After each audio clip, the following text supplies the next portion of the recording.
ನೀವು ಬೇಜಾರು ಮಾಡ್ಕೋಬೇಡಿ ಗೆಳತಿ. ನಿಮ್ಮ ಪರಿಸ್ಥಿತಿ ಹಾಗೂ ಸತ್ಯದ ಬಗ್ಗೆ ಗೊತ್ತಿದೆ ನನಗೆ.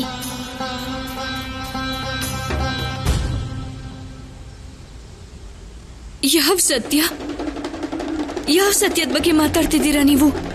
ಯಾವ ಸತ್ಯನ ನೀವು ನಿಮ್ಮ ಮನಸ್ಸಲ್ಲಿ ಇಟ್ಕೊಂಡಿದ್ದೀರೋ ಅದು ಗೆಳತಿ.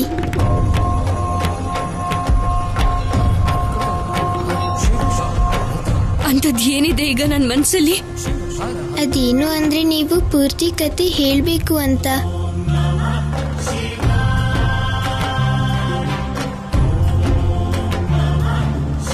ಅದೇನೇ ಬೇಸರ ಇದ್ರು ಅಥವಾ ತೊಂದರೆ ಇದ್ರು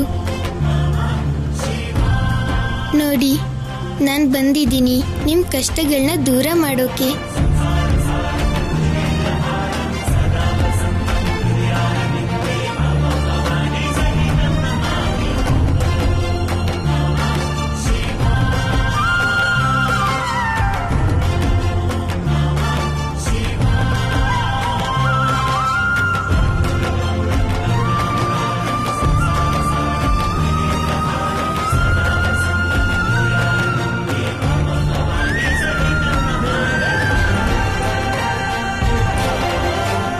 ಈಗ ಕತೆ ಹೇಳಿ. ಖಂಡಿತ. ನೀವು ಮೊದಲು ಬಂದು ಕೂತ್ಕೊಳ್ಳಿ.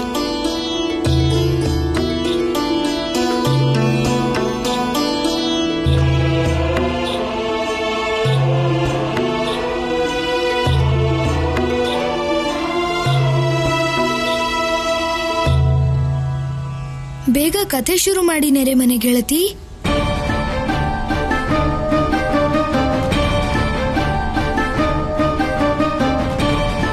ಅದೇ ಯೋಚನೆ ಮಾಡ್ತಿದ್ದೆ. ಯಾಕೆ ಕಥೆ ನೆನಪಿಲ್ವಾ ನಿಮ್ಗೆ? ನೆನಪಿದೆ. ಮತ್ತೆ ಕತೆ ಹೇಳಿ. ಮುಂದಿನ ಕಥೆ ತುಂಬಾ ಬೇಸರ ಮೂಡಿಸತ್ತೆ.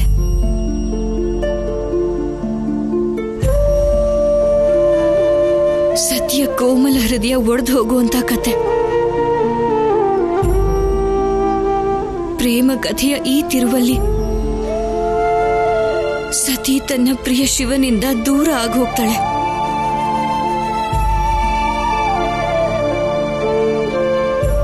ಸತಿಯ ಎಲ್ಲ ಕನಸು ನುಚ್ಚು ನೂರಾಗೋಗುತ್ತೆ.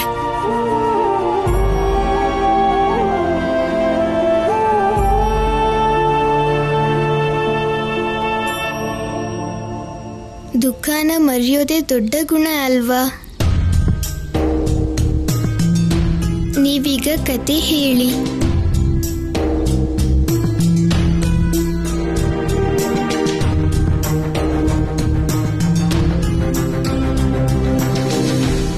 ಸತಿ ಯಜ್ಞ ಸ್ಥಳಕ್ಕೆ ತಲುಪಿದ್ಲು.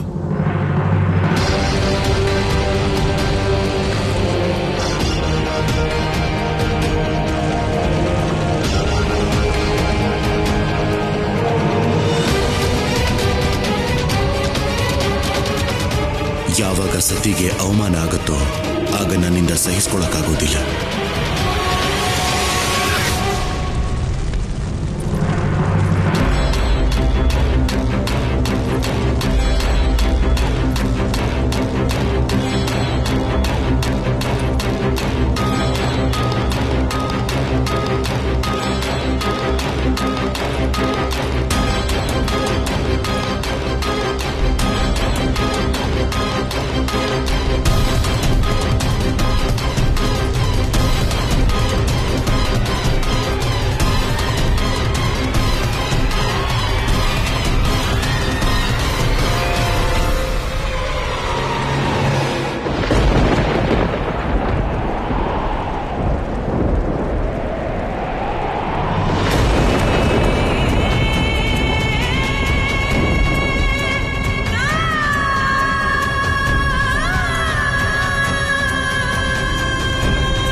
ಮಾತೆ, ನೀವಿಲ್ಲಿಗೆ ಬರಲೇಬಾರ್ದಾಗಿತ್ತು.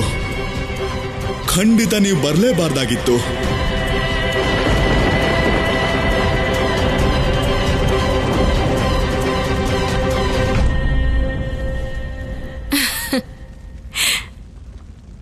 ಅದೇ ಸ್ವಭಾವ,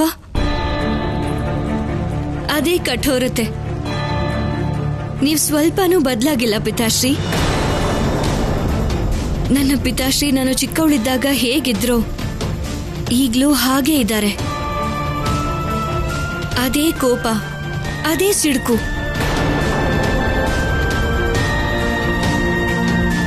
ಮೊದ್ಲೆಲ್ಲ ನಾನು ನಿಮ್ಮ ಹತ್ರ ಕ್ಷಮೆ ಕೇಳಿದಾಗ ನೀವು ನನ್ನನ್ನ ಕ್ಷಮಿಸ್ತಿದ್ರಿ. ಈಗ್ಲೂ ಅದನ್ನೇ ಮಾಡ್ತೀನಿ. ಮತ್ತೆ ಕ್ಷಮೆ ಕೇಳೋದಕ್ಕೆ ಬಂದಿದ್ದೀನಿ. ನನ್ನ ಯಾವುದೇ ಮಾತಿಂದ ನಿಮ್ಮ ಮನಸ್ಸಿಗೆ ನೋವಾಗಿದ್ರೆ ದಯವಿಟ್ಟು ನನ್ನನ್ನ ಕ್ಷಮಿಸಿ.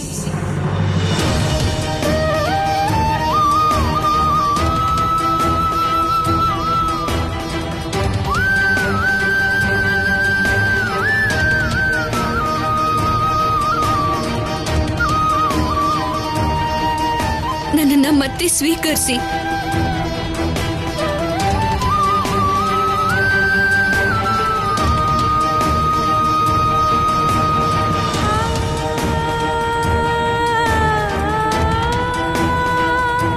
ಪಿತಾಶ್ರೀ, ಇಲ್ಲಿ ನಿಮ್ಮ ಮಗಳು ನಿಮ್ಮ ಕ್ಷಮೆಗೋಸ್ಕರ ಕಾಯ್ತಾ ಇದ್ದಾಳೆ.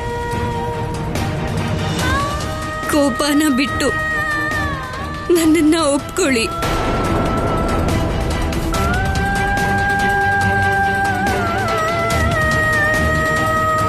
ನನಗೆ ಗೊತ್ತು, ಒಬ್ಬ ಪಿತಾಶ್ರೀ ತನ್ನ ಮಗಳಿಂದ ಬಹಳ ಸಮಯ ದೂರ ಇರೋದಕ್ಕೆ ಸಾಧ್ಯ ಇಲ್ಲ.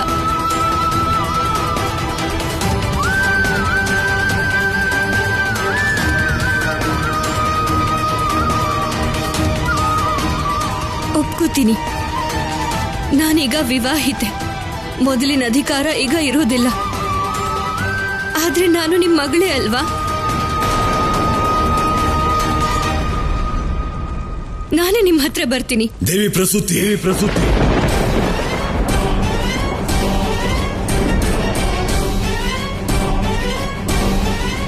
ಯಜ್ಞ ಶುರು ಮಾಡೋಕೆ ಬನ್ನಿ. ಹೋಮಕ್ಕೆ ಯಾವಾಗ್ಲೂ ಪತ್ನಿ ಜೊತೆಗೆ ಕೂತ್ಕೋಬೇಕು.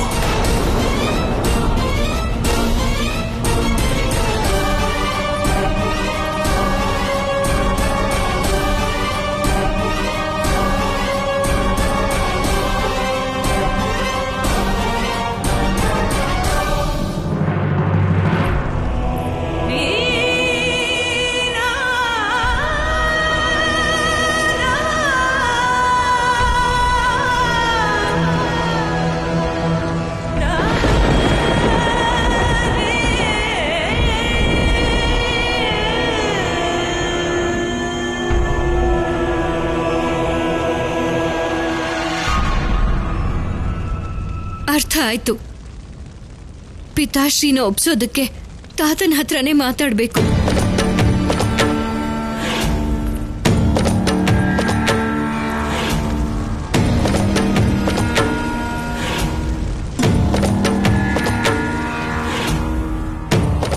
ಪ್ರಣಾಮ ಪಿತಾಮಹ. ಪ್ರಣಾಮ ನಾರಾಯಣ. ಮೊದ್ಲಿನ ಹಾಗೆ ನೀವು ಆಶೀರ್ವಾದನೆ ಮಾಡಲಿಲ್ಲ? ಹೇಳಲೂ ಇಲ್ವಲ್ಲ, ಸೌಭಾಗ್ಯವತಿ ಭವ, ಸುಖೀ ಭವ.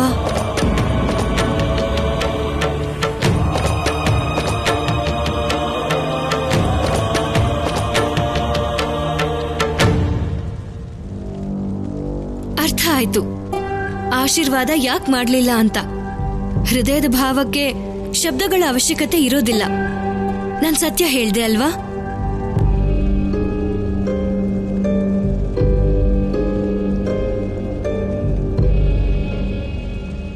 ಸತಿ, ನೀನು ಕೊಟ್ಟ ಭಾಷೆಯಿಂದಾಗಿ ನಾನಲ್ಲಿಗೆ ಬರೋದಕ್ಕಾಗ್ಲಿಲ್ಲ.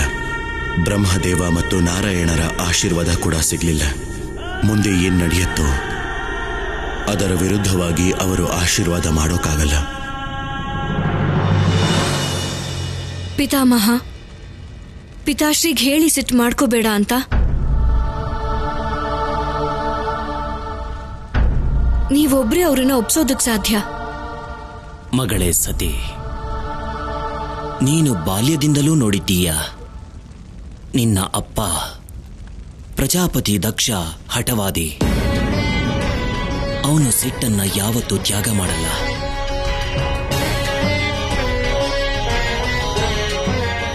ಏನಿದು ತಾತ, ನೀವು ಪ್ರಯತ್ನ ಮಾಡೋಕ್ಕೂ ಮೊದಲೇ ಅವರು ಸಿಟ್ಟನ್ನ ತ್ಯಾಗ ಮಾಡಲ್ಲ ಅಂತಿದ್ದೀರಲ್ಲ. ಈಗ ನಾನು ಶ್ರೀಹರಿ ನಾರಾಯಣನ್ ಹತ್ರನೇ ಕೇಳ್ಕೋಬೇಕಾ?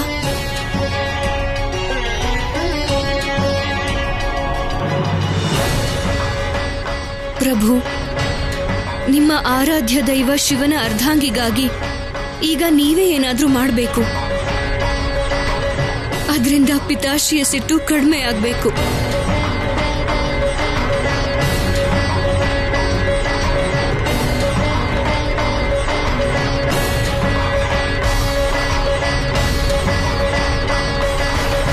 ಶ್ರೀಮನ್ನಾರಾಯಣನ ಹತ್ರ ನಿರರ್ಥಕ ಮಾತಿಗೆ ಸಮಯ ಇಲ್ಲ.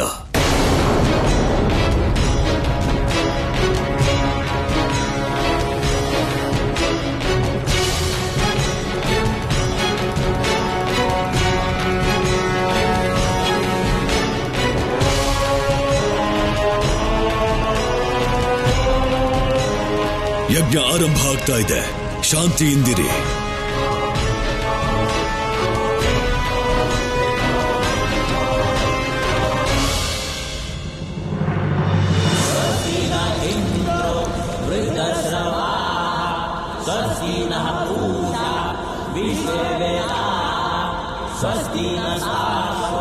ಶಿವನಿಗೆ ಹವಿಸ್ಸನ್ನು ಅರ್ಪಣೆ ಮಾಡಿಲ್ವಲ್ಲ? ಮರ್ತಿದ್ದಾರೆ ಅನ್ಸುತ್ತೆ.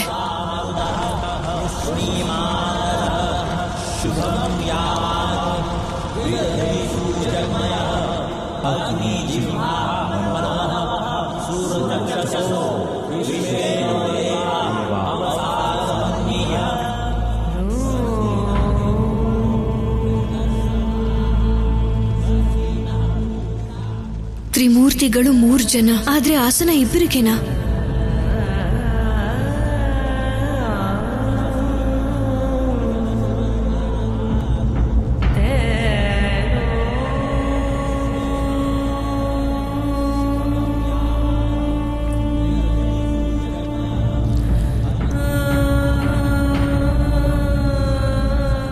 ನನ್ನನ್ನ ಬರೋದಕ್ಕೆ ಹೇಳಿದ್ರೆ ನಾನು ಖಂಡಿತವಾಗ್ಲೂ ಹೋಗ್ತಿದ್ದೆ. ಆದರೆ ಅವರು ಕರೀದೆ ನಾನು ಹೋಗೋದು ಮರ್ಯಾದೆಗೆ ವಿರುದ್ಧ.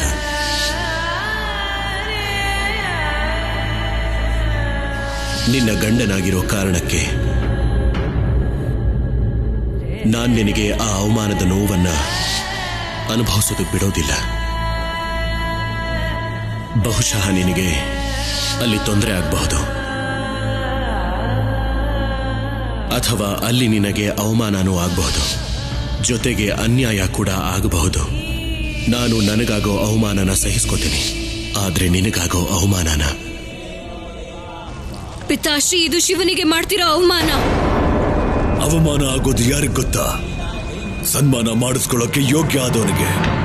ನನ್ನ ದೃಷ್ಟಿಯಲ್ಲಿ ಅವನು ಅವಮಾನಕ್ಕೂ ಯೋಗ್ಯ ಅಲ್ಲ.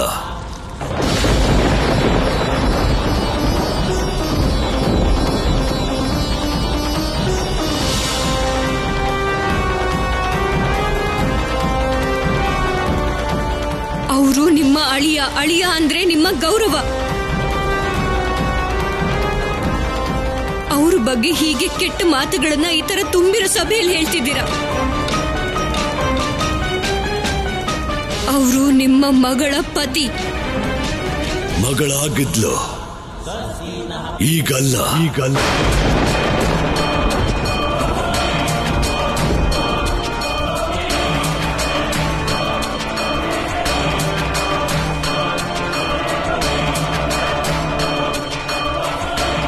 ನಿನ್ನ ಶ್ರಾದ್ದ ನಾನು ಅವತ್ತೇ ಮಾಡಿದ್ದೆ. ನೀನು ಯಾವತ್ತೂ ಅವನ ಜೊತೆ ಹೋದ್ಯಲ್ಲ, ಅವತ್ತೇ.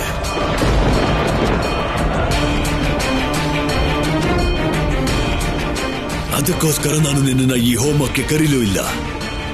ಆದ್ರೂ ನೀನು ಬಂದ್ಬಿಟ್ಟೆ. ಕರೀದೇ ಇದ್ರು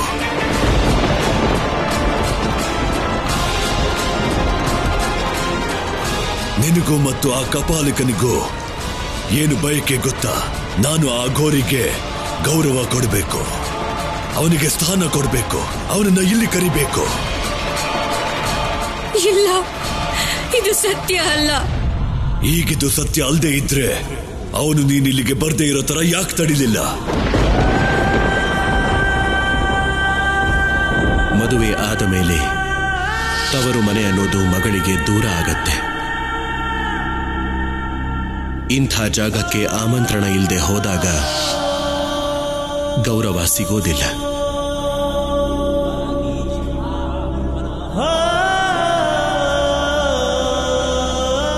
ನಿನಗೆ ಆಮಂತ್ರಣ ಇಲ್ಲದೆ ಇಲ್ಲಿಗೆ ಬರೋಕ್ ಯಾಕೆ ಬಿಟ್ಟ?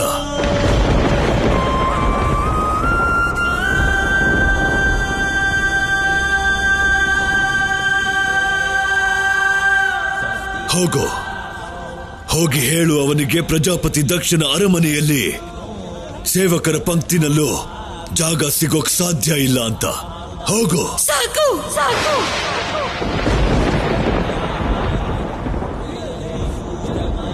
ಸಾಕು ಪಿತಾಶ್ರೀ.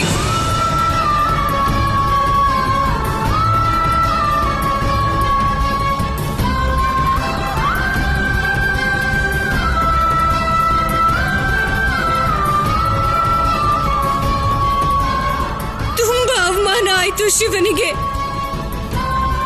ತುಂಬಾ ಅವಮಾನ.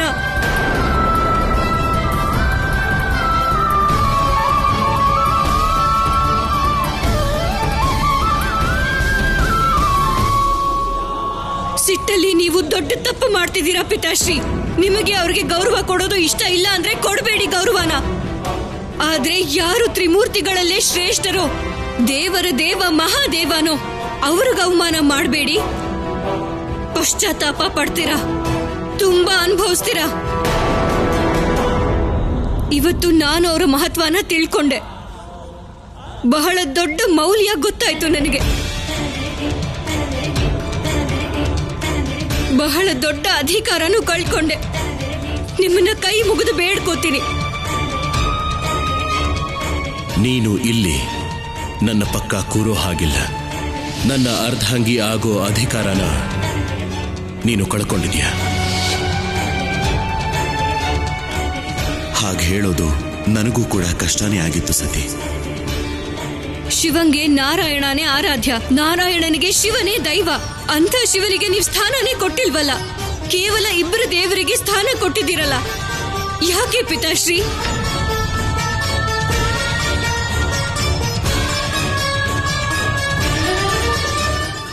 ಸಂಪೂರ್ಣ ಜಗತ್ತಿಗೆ ತ್ರಿಮೂರ್ತಿಗಳ ಮಹತ್ವ ಗೊತ್ತಿದೆ. ಬ್ರಹ್ಮ, ವಿಷ್ಣು, ಮಹೇಶ್ವರ, ಈ ಮೂವರಿಂದಾನೇ ಜಗತ್ತು. ಜಗತ್ತಿಗೆ ಜೀವ ಇರೋದು.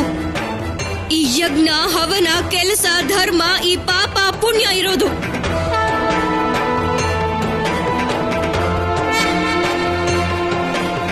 ಇದರಲ್ಲಿ ಯಾವುದೇ ಒಂದು ಕಮ್ಮಿ ಆದ್ರೂ ಅದು ಅಸಮತೋಲನಕ್ಕೆ ಕಾರಣ ಆಗತ್ತೆ.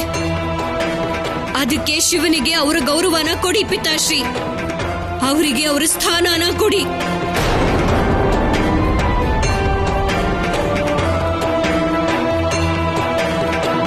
ಶಿವ ಮೃತ್ಯುವಿನ ದೇವರು. ಅಂಥ ಮೃತ್ಯುವಿನಲ್ಲೇ ಹುಟ್ಟಿನ ಮೂಲ ಇರೋದು. ಜೀವನ ಚಕ್ರಕ್ಕೆ ಅಡ್ಡಿ ಮಾಡೋದಕ್ಕೆ ಹೋಗ್ಬೇಡಿ ಪಿತಾಶ್ರೀ. ಹಾಗೇನಾದ್ರೂ ಒಂದ್ ವೇಳೆ ನಾನ್ ಹೇಳ್ತಿರೋದು ಸುಳ್ಳು ಅನ್ಸಿದ್ರೆ ಈ ತುಂಬಿರೋ ಸಭೆಯಲ್ಲಿ ನೀವು ಯಾರನ್ನ ಬೇಕಾದ್ರೂ ಕೇಳಿ ಪಿತಾಶ್ರೀ, ಕೇಳಿ.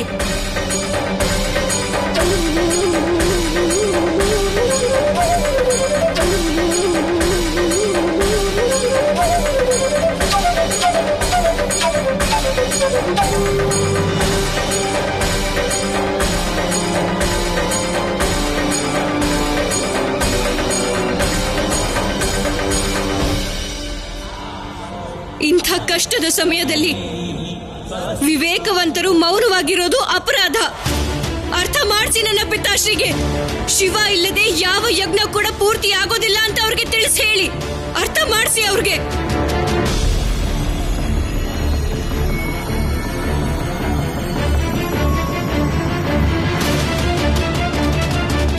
ದೇವರಾಜ ಇಂದ್ರ, ನೀವಾದ್ರೂ ಪಿತಾಶ್ರೀಗೆ ಹೇಳಿ.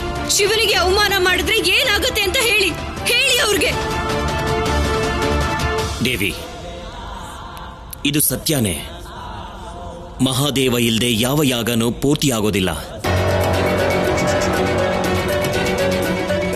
ಆದ್ರೆ ಯಾವುದೇ ಸಭೆ ಅಥವಾ ಸಮಾರಂಭಕ್ಕೆ ಯಾರನ್ನ ಆಮಂತ್ರಿಸಬೇಕು ಮತ್ತೆ ಯಾರನ್ನ ಕರಿಬಾರ್ದು ಇದು ವೈಯಕ್ತಿಕ ದೇವಿ.